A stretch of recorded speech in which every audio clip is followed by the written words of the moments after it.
Thank you very much, Mr. Chairman. Mr. Wheeler, I have 5 questions. We have 5 minutes, so we can go lickety-split. Yes, sir. First thing, Bob Ladd and I started the Rural Caucus. We so appreciated you coming in.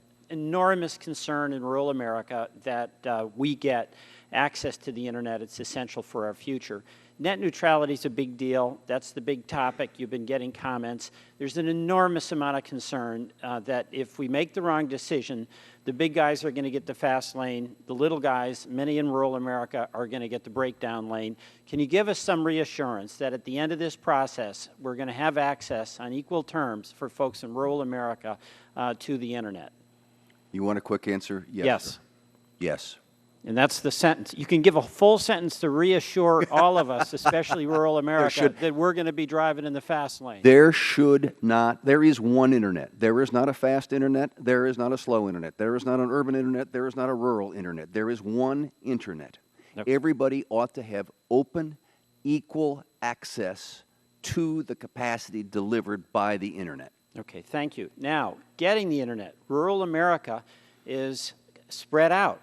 And the investors want to put their money where they can make the money. We all understand that. That was true for electricity, but we've got to get that Internet out into rural America so we can be part of the modern economy.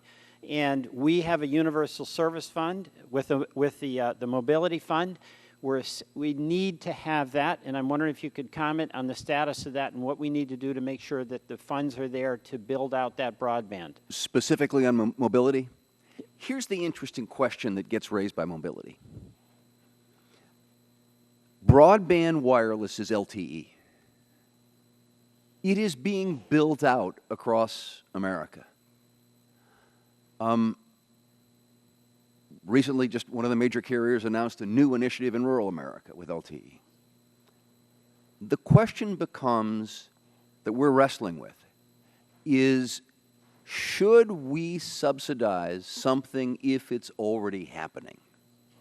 And that prudent fiscal responsibility suggests probably not. Well, I got 3 more questions. Okay. So we want to work with you on that to make it rational and not have us investing in things that aren't working, but invest in things that are going to help rural America get this. That's where we're trying to get to. All right. Third, we've got to work with you and your entire commission, the Republicans and the Democrats.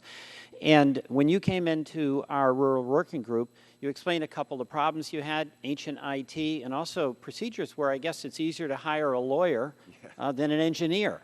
Yes. I'm a lawyer, so maybe I'd like that, but I wouldn't be very much use to you. What are the things that this committee can advocate to help your entire commission, Rs and Ds, who want to do the job so you have the tools you need to do it? Thank you for asking. Our IT infrastructure is worthy of the Smithsonian. I came from a business background. The things that you cannot do that are common sense in the business world. The fact that we're still using computers that have known cyber risk associated with them. The fact that we can't organize a consumer complaint process online for American consumers because our IT system isn't up to it is ridiculous. So we have serious problems there. On the issue of lawyers versus engineers, far be it for me to take a side on that, but we do need more engineers, sir. Okay, thank you. And economists. Right. And economists. Okay, well, I'd like our committee to work with you on that.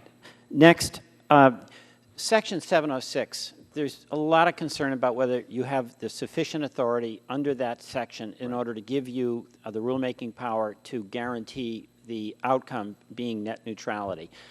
Can you comment on that? Do you still feel that that is sufficient and the court gave you a roadmap forward? I think that we do have sufficient authority, and then when the court talked about this virtuous cycle, and they said anything that interferes with that virtuous cycle is a violation of 706, that is a very broad grant of authority. Okay, my last question in 26 seconds. Retrans consent in blocking online content. We've seen that in the broadcast area where there's a dispute and people can't get access to the signal. Now that's starting to migrate into the online content. Is this the beginning of the cableization of the Internet? Sir, I think it is the right question. Our authority goes to the in-rent retransmission and program access goes to the authority of good faith negotiations.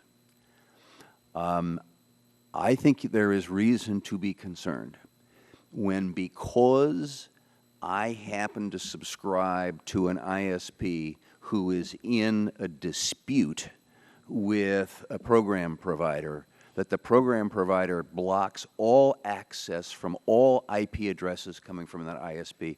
I think that is something that is of concern, and that we all should worry about. Okay, I yield back. Thank you very much, Mr. Wheeler. Thank you, sir.